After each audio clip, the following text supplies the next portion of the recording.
राधे राधे जी। नमस्ते, प्रणाम। मैं आपकी होस्ट एंड दोस्त हमसफ़र एक बार फिर से आप सभी का स्वागत करती हूँ आपके अपने चैनल हमसफ़र पर। आशा करती हूँ आप सभी लोग स्वस्थ और मस्त होंगे। मैं भी वेट एंड फाइन हूँ हमेशा की तरह। आज बहुत समय बाद आप लोगों से मुलाकात करने का मुझे मौका मिल पाया है और विश्वास कीजिए बहुत अच्छा लग रहा है आप सभी लोगों से मिलकर के, क्योंकि मुझे ऐसा लगने लगा था कि अब शायद ही आप लोगों से मुलाकात हो पाएगी, आप लोगों से बात हो पाएगी। और ऐसा कहने का रीज़न ये है कि आप लोगों से संपर्क में बने रहने का सिर्फ एक ही ज़रिया है मेरे पास, और वो है मेरा अपना चैनल हमसफ़र। लेकिन पीछे जो दिन बीते हैं उनमें कुछ ऐसी अचानक से सिचुएशंस चेंज हुई कि मैं पूरी तरह से अपने परिवार में बिज़ी हो गई थी और मेरी बिल्कुल भी इच्छा नहीं हो रही थी दोबारा से ये काम शुरू करने की, अपने चैनल पे आने की। तो ऐसा लगने लगा था कि शायद अब ये संपर्क हमेशा के लिए टूट ही जाएगा। लेकिन मैं धन्यवाद करना चाहूँगी आप सभी लोगों का, आप सभी शुभचिंतकों का, जिन्होंने मुझे फिर से इस चैनल को शुरू करने का, कंटिन्यू करने का मोटिवेशन दिया। आप ही लोगों के स्नेह, सम्मान और सहयोग के कारण आज मैं दोबारा से अपने आप को तैयार कर पाई हूँ अपने चैनल पे फिर से काम करने के लिए। तो अपना कोई भी नया वीडियो लाने से पहले मैं बीते दिनों की जो परिस्थितियाँ थी ना, वो आपके साथ शेयर करना चाहूँगी, जिससे मुझे काफ़ी अच्छे बुरे दोनों ही अनुभव हुए। फिर से नया कुछ सीखने को मिला, जीवन में एक और सबक जुड़ गया। सभी लोगों की तरह हमारा जीवन भी सामान्य चल रहा था। घर परिवार, बच्चे, घर के काम काज, उनकी नौकरी, बस यही सब में लाइफ बीत रही थी। इन्हीं सब के बीच में बेटी थोड़ा सा अच्छा फील नहीं कर रही थी, उसको थोड़ा तबीयत ठीक नहीं लग रही थी। तो शुरू में तो मुझे लगा मौसम बदल रहा है, उसी सब का असर होगा, तो बहुत ध्यान नहीं दिया। लेकिन जब दिक्कत उसको थोड़ा सा ज़्यादा बढ़ने लगी तो डॉक्टर्स को दिखाना शुरू किया। अपने शहर के अच्छे डॉक्टर्स को दिखाया मैंने, तो कुछ ऐसा असामान्य सा उनको लगा नहीं, कुछ भी सीरियस नहीं लगा।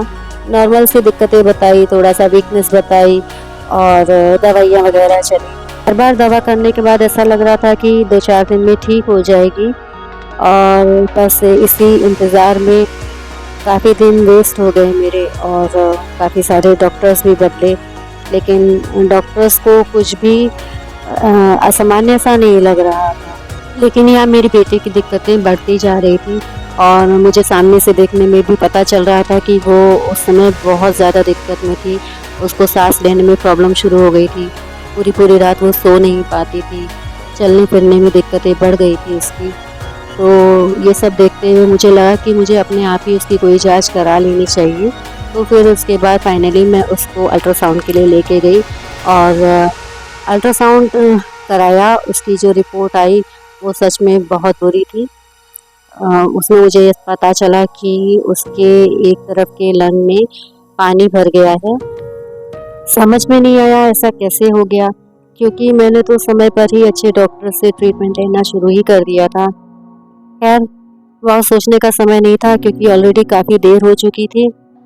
तो अल्ट्रासाउंड की रिपोर्ट लेकर के मैं दोबारा से डॉक्टर के पास गई। एक्सरे कराया गया और एक्सरे की रिपोर्ट में पता चला कि पानी की मात्रा काफ़ी ज़्यादा है और जो दवाइयों से ठीक नहीं हो सकता है, और इसके लिए अब सर्जरी ही एकमात्र उपाय रह गया था। ये एक और बहुत बड़ा झटका था मेरे लिए कि अपने छोटे से बच्चे के लिए मैं सर्जरी का ऑप्शन चुनूं, लेकिन कुछ कर नहीं सकते थे क्योंकि इसके अलावा कोई और ऑप्शन था ही नहीं।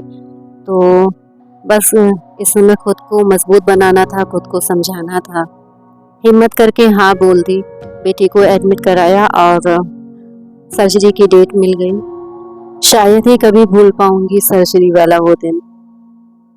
बेटी को ओटी के अंदर ले जाया गया था और मैं बाहर अकेले उसका वेट कर रही थी, क्योंकि ओटी के बाहर काफ़ी लोगों को परमिशन नहीं होती है, केवल एक इंसान ही रुक सकता है पेशेंट के साथ का। इसके लिए मैं वहाँ अकेले ही रुकी थी। लगभग 1 घंटा उसकी सर्जरी चली और इस 1 घंटे मैंने जो कुछ भी महसूस किया वहाँ बाहर अकेले बैठ कर के, वो शायद ही मैं किसी को समझा पाऊँगी।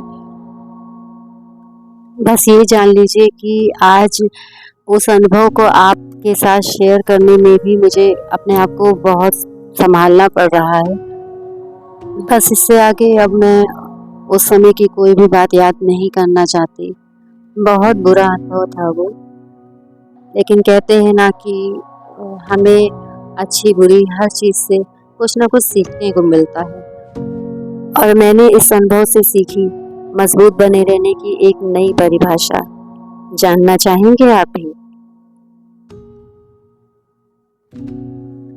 मैंने सीखा कि मजबूत वो इंसान नहीं है जो कभी रोया नहीं, जो कभी थका नहीं, जो कभी हारा नहीं या जो कभी निराश नहीं हुआ, बल्कि मजबूत वो इंसान है जो रोया और रोने के बाद अपने आंसू खुद से पोंछे, जो रुका भी है, जो थका भी है, लेकिन थोड़ा सा आराम करने के बाद उसने अपनी ऊर्जा को समेटा और अपनी मंजिल की तरफ बढ़ गया।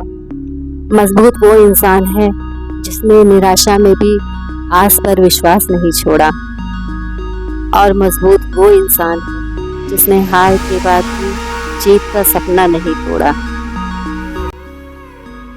तो ये था मेरा आशा और निराशा का मिला जुला अनुभव, जो आज आपके साथ शेयर करके मन बहुत हल्का हो गया। मुझे बहुत अच्छा लगा आप लोगों के साथ अपनी बातें शेयर करके।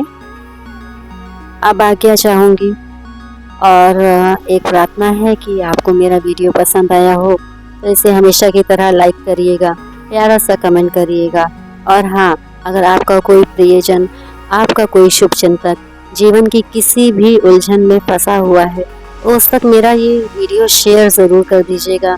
शायद से उसे अपनी समस्याओं के लिए, जीवन की अपनी उलझनों के लिए कोई नया नज़रिया मिल जाए, कोई सकारात्मक उपाय मिल जाए। और हाँ, अगर आप नए हैं, मेरे चैनल में पहली बार आए हैं, तो मेरे चैनल को बेल आइकन के साथ सब्सक्राइब ज़रूर कर लीजिएगा। और जाते जाते एक बार फिर से आप सभी का आभार व्यक्त करना चाहूँगी। आप लोगों के साथ और सहयोग के कारण ही आज मैं दोबारा से अपना काम शुरू कर पाई हूँ। बहुत बहुत धन्यवाद आप सभी लोगों को। और हाँ, मुझे याद है आप सभी के वो सारे मैसेजेस जो आप लोग भेजते थे, जिनको भी पता था कि मेरी बेटी की तबीयत ख़राब है, उन सभी ने हालचाल लेते रहे वो लोग बीच-बीच में, और मुझे सांत्वना भी देते रहे कि ईश्वर सब सही करेगा। तो मुझे सारी चीज़ें याद हैं, और बस ज़्यादा कुछ नहीं कहना चाहूँगी। भावनाएं व्यक्त करने का ये जगह सही नहीं है। बस अपना स्नेह, अपना सहयोग मेरे साथ इसी तरह से बनाए रखिएगा।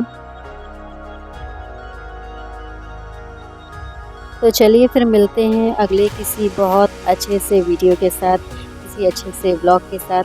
तब तक आप सभी लोग अपना बहुत बहुत ध्यान रखिएगा, अपने परिवार का ध्यान रखिएगा, अपने बच्चों का ध्यान रखिएगा। और हाँ, सबसे ज़रूरी बात, हर रात के बाद एक सवेरा आता है, ये प्रकृति का नियम है। उसी तरह हर दुख के बाद सुख भी आता है, ये भी प्रकृति का ही नियम है। तो आप इसे कभी मत भूलिएगा, और कभी भी निराशा की घड़ी में, उलझन की घड़ी में अपने विश्वास को मत टूटने दीजिएगा। अपने सकारात्मक नज़रिए का साथ कभी मत छोड़िएगा। कहते हैं ना, मन के हारे हार है, मन के जीते जीत। यदि आपका मन मजबूत है, आपने मन से हार नहीं मानी है ना, तो दुनिया की कोई भी ताकत, कोई भी परिस्थिति आपको हरा नहीं सकती है। और आपकी इच्छा शक्ति अगर मजबूत है तो ईश्वर खुद ही आपकी समस्याओं का निवारण करेंगे। बस विश्वास के साथ आने वाली सारी परिस्थितियों का सामना करिए, सब अच्छा होगा। तो चलिए, अब मुझे आज्ञा दीजिएगा। बहुत जल्दी मुलाकात होगी फिर किसी नए वीडियो या ब्लॉग के साथ। तब तक अपना ध्यान रखिएगा। बाय बाय सभी को। राधे राधे।